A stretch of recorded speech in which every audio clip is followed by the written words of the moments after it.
Assalamualaikum warahmatullahi wabarakatuh. Innal hamdalillah nahmaduhu wa nasta'inuhu wa nastaghfiruh wa na'udzu billahi min syururi anfusina wa min sayyiati a'malina. May yahdihillahu fala mudhillalah wa may yudlil fala hadiyalah. Asyhadu an la ilaha illallah wahdahu la syarikalah wa asyhadu anna Muhammadan abduhu wa rasuluh. Allahumma salli wa sallim ala Rasulillah wa ala alihi wa ashabihi ajmain, amma ba'd. Hadirin sekalian dimuliakan oleh Allah Subhanahu wa taala, para santri, ikhwan dan akhwat yang dimuliakan oleh Allah Subhanahu wa taala. Yang pertama, kita senantiasa mensyukuri nikmat yang Allah berikan kepada kita semua, sehingga dengan nikmat tersebut alhamdulillah pada hari ini kita kembali dimudahkan oleh Allah untuk senantiasa melaksanakan kebaikan kepadanya, melaksanakan ketaatan kepadanya, dan senantiasa bisa menikmati kehidupan di dunia ini. Dan semoga kita senantiasa mensyukuri nikmat yang Allah berikan kepada kita semua.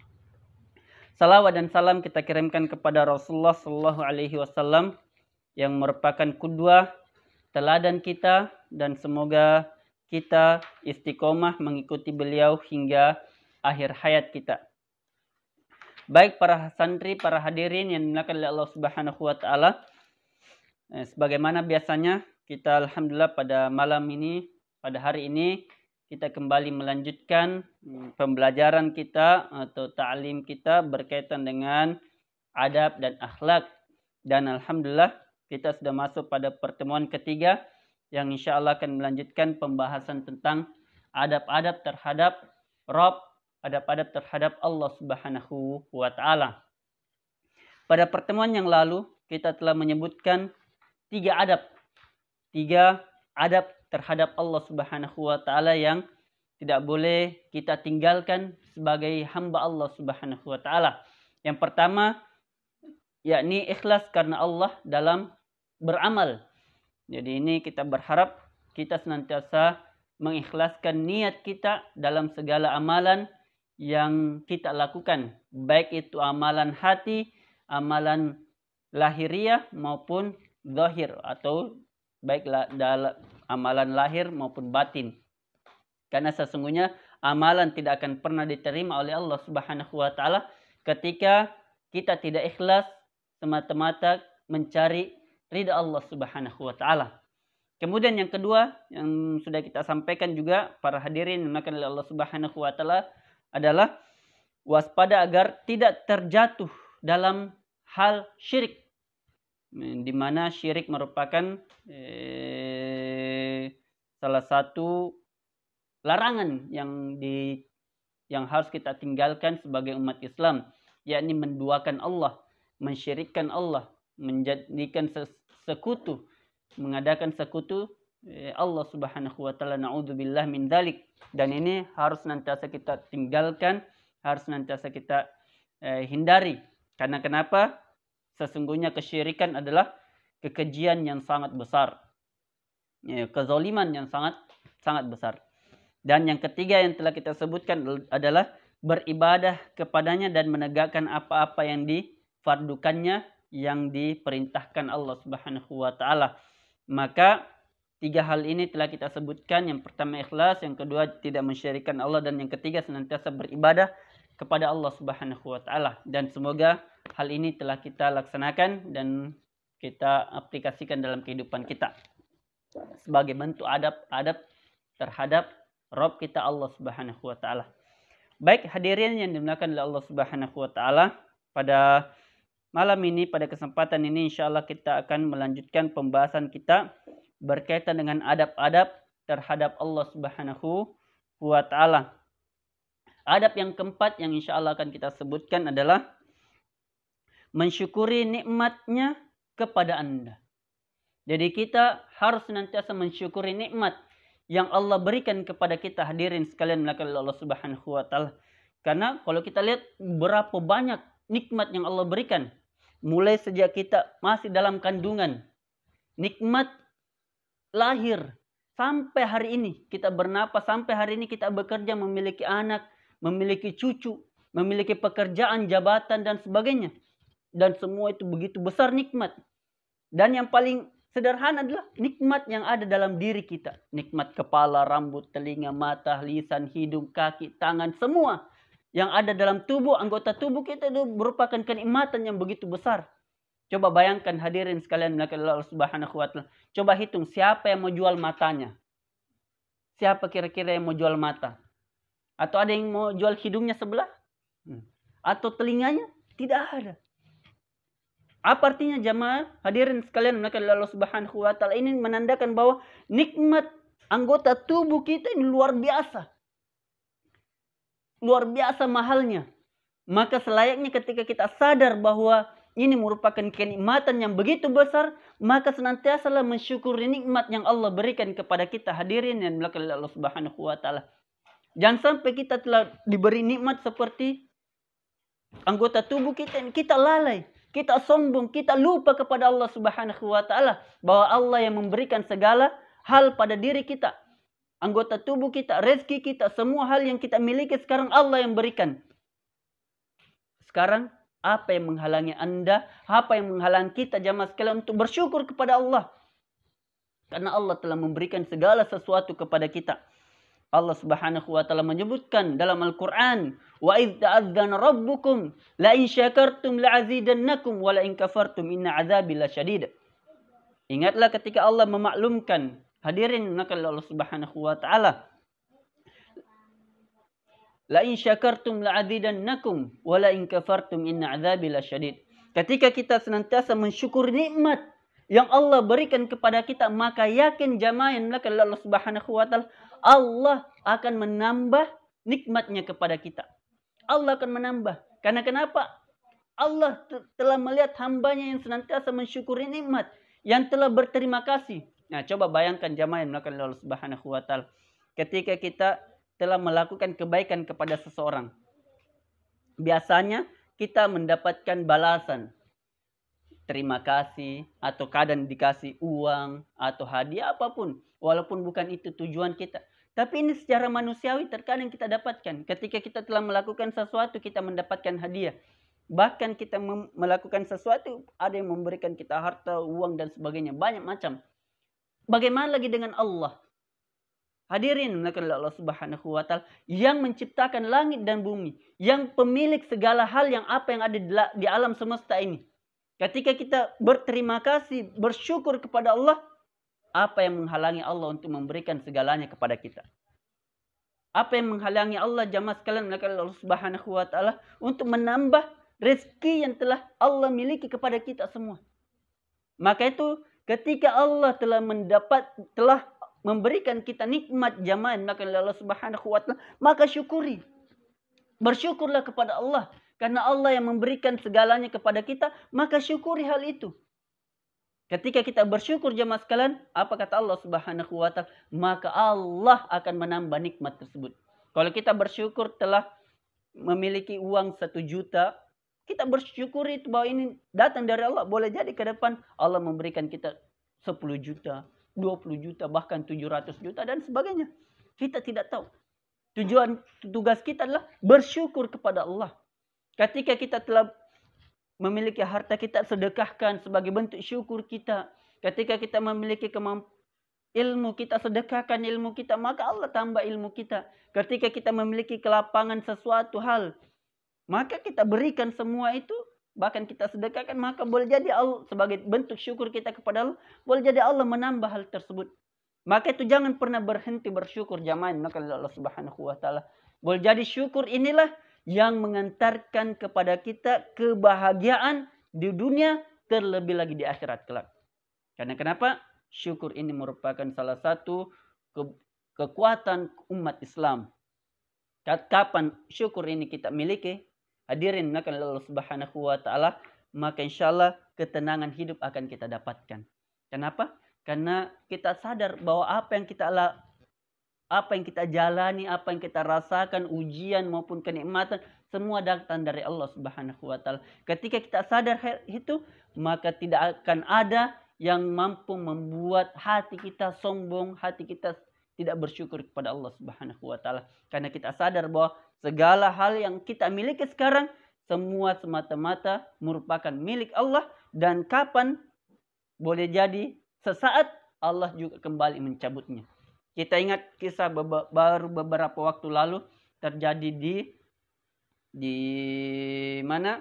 Di Palu. Kita lihat hotel, rumah, mobil semua hancur seketika. Apa artinya jemaah yang dimuliakan oleh Allah Subhanahu wa taala? Harta yang kita kumpulkan boleh jadi seketika Allah cabut. Maka ketika kita betul-betul bersyukur kepada Allah dengan harta yang telah kita kumpulkan, kita sedekahkan, kita manfaatkan ke tempat yang diridai oleh Allah Subhanahu wa taala, kita berikan ke anak, kita berikan ke istri, kita berikan ke keluarga, kita sedekahkan, kita manfaatkan untuk kehidupan kita dan sebagainya, dan semua dilakukan untuk kebaikan, dan sebagai bentuk kesyukuran kita kepada Allah Subhanahu wa taala, maka insyaallah Allah akan berikan yang terbaik kepada kita. Maka ini yang keempat, hadirin oleh Allah Subhanahu wa taala, syukur kepada Allah Subhanahu wa taala di antara adab kita kepada Rabb kita Allah Subhanahu wa taala. Kemudian yang kelima, jamaah yang dimuliakan oleh Allah Subhanahu wa taala, yang perlu kita sebutkan, bacakan adalah mengagungkan dan menghormatinya serta mengagungkan syiar-syiar Allah. Kita harus senantiasa mengagungkan Allah, jamaah. Kita harus senantiasa menghormati dan mengagungkan syiar-syiar Allah. Banyak hal Allah Subhanahu wa taala telah menyebutkan dalam Al-Qur'an, "Wa ma qadarullaha haqqa qadrih." Dalam Al-Qur'an surah Al-An'am ayat Allah Subhanahu wa taala sebutkan, dan mereka tidak menghormati Allah dan dengan penghormatan semestinya. Ingat, Allah, jamaah yang dimuliakan oleh Allah Subhanahu wa taala, sebaik-baik zat yang harus kita hormati, bahkan kita muliakan, bahkan kita agungkan, kita sembah dibanding dengan selainnya. Nah, ini contoh. Misalnya kita pergi sholat, bagaimana pakaian kita? Contoh jemaah sekalian. Kalau kita menghadap rektor atau presiden atau siapapun yang memiliki jabatan tertentu, kita memakai pakaian yang rapi, Masya Allah. Kita memakai lengkap, parfum yang luar biasa harumnya dan sebagainya. Tapi kapan kita menghadap Allah, hanya biasa-biasa saja. Bahkan keringatan, bahkan tidak memakai parfum, tidak memakai pakaian yang rapi dan sebagainya. Perhatikan jamaah yang dimuliakan oleh Allah Subhanahu wa taala. Ingat, kita menghadap kepada Allah, sang yang merajai segala sesuatu. Yang menciptakan langit dan bumi, pemilik segala apa yang ada di langit dan di bumi, termasuk presiden.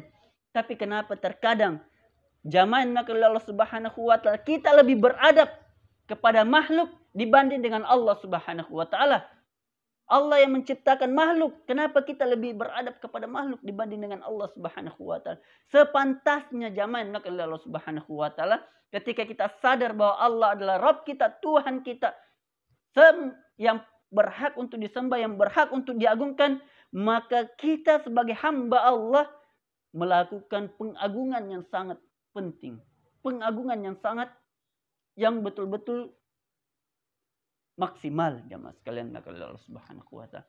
Karena kita sadar bahwa Allah Subhanahu wa taala pemilik langit dan bumi.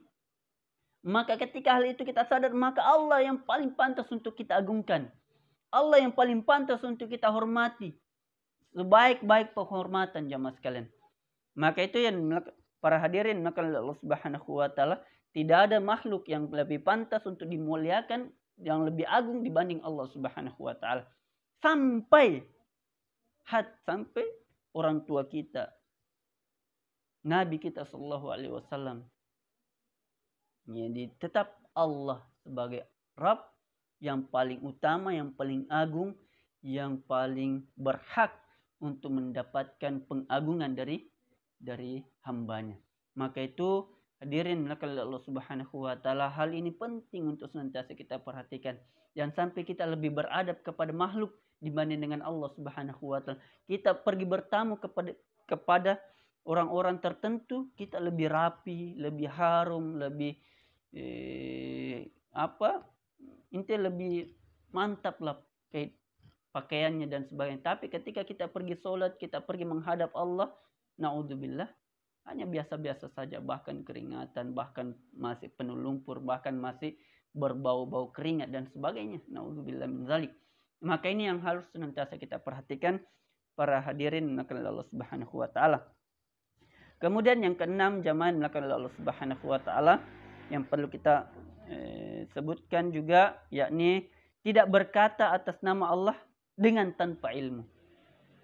Allah Subhanahu wa taala berfirman, hadirin melakukan Allah Subhanahu wa taala, wala taqulu lima tasifu alsinatakumul kadhiba hadza halalun wa hadza haram. Dan janganlah kamu mengatakan terhadap apa yang disebut-sebut oleh lidahmu secara dusta, ini halal dan ini haram. Apa artinya jamaah melakukan Allah Subhanahu wa taala? Maka selayaknya ketika kita menyampaikan sesuatu, apakah itu ilmu ataupun yang lain, maka jangan berkata atas nama Allah ketika memang tidak memiliki ilmu tentangnya. Maka itu penting senantiasa kita mempelajari ilmu baru menyampaikan. Dalam hadis, dalam kitab yang senantiasa kita dengarkan dari para guru kita, para ulama, sering kita dengarkan al-ilmu qabla qawli wal amal. Berilmu sebelum berkata dan beramal. Pentingnya ilmu jamaah melakukan Allah Subhanahu wa taala. Ini di antara adab juga kepada Allah Subhanahu wa taala. Jangan sampai kita menyampaikan sesuatu tidak kita ketahui atau tidak pernah kita pelajari dan sebagainya. Maka hal ini penting untuk senantiasa kita perhatikan, bahwa menyampaikan sesuatu berkaitan dengan Allah itu berdasarkan ilmu yang telah didapatkan daripada ulama, para penjelasan, para guru, dan semoga hal ini memberikan pembelajaran kepada kita semua. Dan ingat, sumber ilmu yang paling utama Al-Quran. Al-Quran itulah sumber ilmu yang paling pertama yang harus nantiasa kita dalami, hadirin sekalian yang dimuliakan oleh Allah Subhanahu wa taala. Karena Al-Quran, dzalikal kitabu la raiba fihi hudal lil muttaqin. Al-Quran itu jamaah sekalian melakukan oleh Allah Subhanahu wa taala, la raiba fihi, tidak ada keraguan di dalamnya. Hudan, petunjuk, lil muttaqin, bagi orang-orang yang bertakwa. Maka ketika kita betul-betul mau menjadi manusia bertakwa, mau menjadi manusia beradab, maka kuasai ilmu, pelajari ilmunya. Dan kita tidak perlu menyampaikan sesuatu ketika kita tidak mengetahui. Maka ilmui hal tersebut, maka kemudian kita menyampaikan hal ilmu tersebut. Ketika ilmu tentang Allah Subhanahu wa taala, maka pelajari ilmu tentang Allah, kemudian sampaikan sesuai dengan apa yang telah kita dapatkan. Karena kenapa hadirin melakukan Allah Subhanahu wa taala? Ilmu merupakan hal yang paling utama sebagai pondasi yang sangat penting bagi kita menyampaikan sesuatu, apalagi ilmu tentang Allah Subhanahu wa taala, ilmu tentang Al-Qur'an, ilmu tentang agama, syariat Allah Subhanahu wa taala. Ini penting untuk senantiasa kita memperhatikan hal tersebut. Hadirin melakukan Allah Subhanahu wa taala. Kemudian yang terakhir yang insyaallah akan kita sampaikan pada kesempatan ini, agar kita bisa beradab terhadap Allah Subhanahu wa taala, yang ketujuh adalah senantiasa merasa diawasi oleh Allah dalam rahasia, saat sendiri maupun saat banyak orang. Muraqabatullah. Merasa diawasi jamaah oleh Allah Subhanahu wa taala. Ingat, ketika kita sendiri di kamar, sendiri di WC, sendiri dimanapun kita berada, ingatlah bahwa Allah senantiasa melihat kita. Allah senantiasa mengetahui apa yang kita lakukan, baik dalam hati kita jamaah sekalian, baik ketika kita sendiri maupun ketika kita beramai-ramai. Maka perhatikanlah bahwa Allah senantiasa mengetahui apa yang kita lakukan. Maka yakinilah, perhatikanlah hal ini jamaah yang melakukan Allah Subhanahu wa taala, bahwa merasalah diawasi oleh Allah Subhanahu wa taala. Maka itu hal ini senantiasa kita perhatikan agar kita menjadi manusia-manusia yang insyaallah beradab. Barakallahu fikum, lebih dan kurangnya mohon dimaafkan. Inilah yang dapat kita sampaikan, insyaallah kita akan lanjutkan di waktu yang akan datang. Subhanakallahumma wa bihamdik, asyhadu an la ilaha illa anta astaghfiruka wa atubu ilaik. Wassalamualaikum warahmatullahi wabarakatuh.